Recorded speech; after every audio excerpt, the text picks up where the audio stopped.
Parliament സമ്മേളനം തുടങ്ങുന്നതിന് തൊട്ട് മുൻപ് കേരളത്തിൽ നിന്നുള്ള 2 എംപിമാർക്ക് ഖലിസ്ഥാൻ ഭീഷണി സന്ദേശം എത്തിയിരിക്കുന്നു. വി ശിവദാസനും എ റഹീമിനും ബോംബ് ഭീഷണി ഉൾപ്പെടെയുണ്ട്. ഇന്നലെ രാത്രി എന്താ ശരിക്കും സംഭവിച്ചത്? ഇന്നലെ രാത്രി ഫോൺ സന്ദേശം വന്നു എന്നുള്ളതാണല്ലോ ഒന്നാമത്തേത്. ഞങ്ങൾ എയർപോർട്ടിൽ ഇറങ്ങി ലോഞ്ചിലിരിക്കുന്ന സമയത്ത് ആദ്യം റഹീമിന് കോൾ വരുന്നു. റഹീം എന്നോട് പറയുന്നു, ഒരു അനോണിമസ് കോൾ, ഒരു ഭീഷണിയുടെ സ്വഭാവമുള്ളതാണ് എന്ന് പറയുന്നു. അത് കഴിഞ്ഞ് 2 മിനിറ്റ് കഴിയുമ്പോഴേക്ക് എനിക്ക് ഒരു കോള് വരികയാണ്. അപ്പോൾ ആ നേരത്തെ സൂചന ഉള്ളതുകൊണ്ട് തന്നെ ഞാൻ ആ കോൾ ഉടൻ തന്നെ ലൗഡ് സ്പീക്കറിലേക്ക് ഇടുന്നു. മറ്റുള്ളവർക്ക് കൂടി കേൾക്കാൻ സാധിക്കുന്നു. അപ്പം അതിലും ഭീഷണി സന്ദേശമാണ് ഉണ്ടായത്.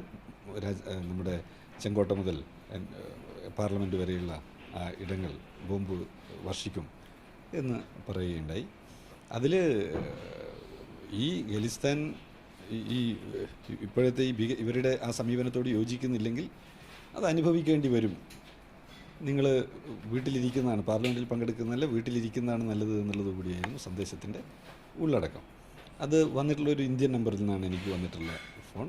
ഇന്ത്യൻ നമ്പറിൽ നിന്ന് വരിക എന്ന് വെച്ചാൽ നെറ്റ് കൊളാവാൻ ഒരു പക്ഷേ എങ്ങനെയാലും ഇന്ത്യൻ നമ്പറാണ് കണ്ടുള്ളത്. ഞങ്ങളുടൻ തന്നെ പോലീസിൽ വിവരം അറിയിച്ചു, DCP ഉൾപ്പെടെ അറിയിച്ചു. പോലീസ് രാത്രി തന്നെ 1 മണിയോടുകൂടി പോലീസെത്തി. അവർ ഞങ്ങളുമായി സംസാരിച്ചു, DCP ഉൾപ്പെടെ ഉള്ള ആളുകൾ സംസാരിച്ചു. ഏതായാലും ഇനി പോലീസ് അന്വേഷിച്ചിട്ട് കാര്യങ്ങൾ എന്താണ് എന്നുള്ളത് വെളിപ്പെടുത്തട്ടെ. വിഘടനവാദം ശക്തിപ്പെടുന്നത് ഒരിക്കലും ഇന്ത്യ പോലുള്ളൊരു രാജ്യത്തിന് ഗുണമല്ല. കാരണം നാനാത്വത്തിൽ ഏകത്വം എന്നുള്ളതാണ് നമ്മുടെ രാജ്യത്തിൻ്റെ അടിത്തറ. ആ അടിത്തറയുടെ ശാക്തീകരണം ആണ് രാജ്യത്തിൻ്റെ മുന്നോട്ട് പോക്കിനുള്ള ഏറ്റവും പ്രധാനപ്പെട്ട വഴി. സർക്കാരിൻ്റെ നയങ്ങൾ ഇങ്ങനെയുള്ള വിഘടനവാദത്തെയും ബഹുജനങ്ങളുടെ ഇടയിലുള്ള ഭിന്നിപ്പിനെയും ഏതൊക്കെ നിലയിൽ സ്വാധീനിക്കുന്നു എന്നുള്ളതിൻ്റെ വിശദീകരണം ഇപ്പോൾ നൽകേണ്ടുന്ന കാര്യമില്ല എന്നുള്ളത് ഞാനതിലേക്ക് പോകുന്നില്ല. ഈ ഖലിസ്ഥാൻ ഭീഷണി എന്നുള്ളത് പുതിയതല്ല, മുൻപും പല രീതിയിൽ പലതവണ വന്നിട്ടുണ്ട്. പക്ഷേ ഇപ്പോൾ പാർലമെൻറ്റ് സമ്മേളനം, പ്രത്യേകിച്ചും ബജറ്റ് സമ്മേളനം നടക്കുന്ന സാഹചര്യത്തിൽ കൂടിയാണ് ഇങ്ങനൊരു ഭീഷണി വരുന്നത്. അതിൻ്റെ ഒരു ആശങ്ക എത്രത്തോളമാണ്? ഭീഷണി എന്നുള്ളത് ഒരു ഭയചകിതരാക്കി ആളുകളെ മാറ്റാനുള്ളൊരു ഭയമായിട്ടാണല്ലോ ഉള്ളത്. അപ്പോൾ അങ്ങനെ ജനങ്ങളെയും പാർലമെൻറ്റ് അംഗങ്ങളെയും എല്ലാം ഭയപ്പെടുത്തുക എന്നുള്ള ഉദ്ദേശം ഉണ്ടാവാം. പക്ഷേ അങ്ങനെ ഭയന്നുകൊണ്ട് രാഷ്ട്രീയ പ്രവർത്തനമോ ജനങ്ങൾക്കിടയിലുള്ള പ്രവർത്തനമോ ഒന്നും സാധ്യമല്ലല്ലോ. പാർലമെൻറ്റിൽ പോയി കഴിഞ്ഞാൽ ജീവൻ ഉണ്ടാവില്ല എന്ന് പറഞ്ഞു കഴിഞ്ഞാൽ പോകാതിരിക്കാൻ പറ്റുന്നവരല്ലല്ലോ ഞങ്ങളാരും. അപ്പോൾ സ്വാഭാവികമായിട്ട് പാർലമെൻറ്റിലും രാഷ്ട്രീയ പ്രവർത്തനത്തിലും എല്ലാം സജീവമായി ഇടപെടുകയും ഞാൻ നേരത്തെ പറഞ്ഞിട്ടുള്ള ജനങ്ങളുടെ ഐക്യവും അഖണ്ഡതയും സംരക്ഷിക്കുക എന്നുള്ള സുപ്രധാനമായിട്ടുള്ള കർത്തവ്യം അത് പാർലമെൻറ്റിനകത്തും പുറത്തും ഉയർത്തിപ്പിടിക്കുമെന്നുള്ളതാണ് കമ്മ്യൂണിസ്റ്റ് പാർട്ടിയുടെ പ്രതിനിധി എന്ന നിലയിൽ ഞാൻ ഉൾപ്പെടെയുള്ളവർ ചെയ്യുക. ഖലിസ്ഥാൻ ഭീഷണി വരുന്നു, അത് നിങ്ങൾക്ക് 2 പേർക്കാണ് വരുന്നത്.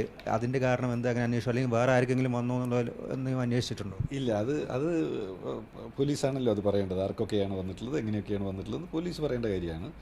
ഞങ്ങൾക്ക് വന്നത് ഉടൻ തന്നെ ഞങ്ങൾ ശ്രദ്ധയിൽപ്പെടുത്തുക എന്നുള്ള കാര്യമാണ് ഞങ്ങൾ ചെയ്തിട്ടുള്ളത്. ശ്രദ്ധയിൽപ്പെടുത്തേണ്ടത് ഞങ്ങളുടെ ഉത്തരവാദിത്തമാണ്. അത് പാർലമെൻറ്റ് അംഗങ്ങളെന്ന നിലയിലും ഇന്ത്യൻ പൗരന്മാരെന്ന നിലയിലുള്ള ഉത്തരവാദിത്തമാണ് എന്നുള്ള നല്ല ബോധ്യത്തോടു കൂടിയാണ് ഞങ്ങൾ ചെയ്തിട്ടുള്ളത്. തുടർ നടപടികളായിട്ട് എങ്ങനെ പോകുന്നു? അല്ല, നടപടികൾ പോലീസല്ലേ എടുക്കേണ്ടത്, ഞങ്ങളല്ലല്ലോ. ഞങ്ങൾ ശ്രദ്ധയിൽപ്പെടുത്തി കഴിഞ്ഞു. പോലീസിൻ്റെയും സർക്കാരിൻ്റെയും ഭാഗത്തുനിന്ന് ഉചിതവും ശക്തവുമായിട്ടുള്ള നിലപാടുകൾ ഉണ്ടാവുക എന്നുള്ളതാണല്ലോ ഇക്കാര്യത്തിൽ ഉണ്ടാവേണ്ടുന്ന കാര്യം. എന്തായാലും ഭീഷണി സന്ദേശം എത്തിയിട്ടുണ്ട്. പക്ഷേ അതേസമയം തന്നെ വിഘടനവാദം വളരാതിരിക്കാൻ വേണ്ടിയിട്ടുള്ള നടപടികളുമായി ബന്ധപ്പെട്ടും പോലീസുമായി സഹകരിച്ചും അതല്ലാതെയും പാർലമെൻറ്റിലും ഈ കാര്യം ഉയർത്തിക്കാട്ടി എല്ലാം തന്നെ മുന്നോട്ട് പോവുകയാണ് എന്നുള്ള കാര്യമാണ് MP നമ്മളോടിപ്പോൾ പറഞ്ഞത്. ഡൽഹിയിൽ നിന്നും വൈശാഖ് ജയപാലിനോടൊപ്പം അർജുൻ പീതാംബരൻ, മാതൃഭൂമി ന്യൂസ്.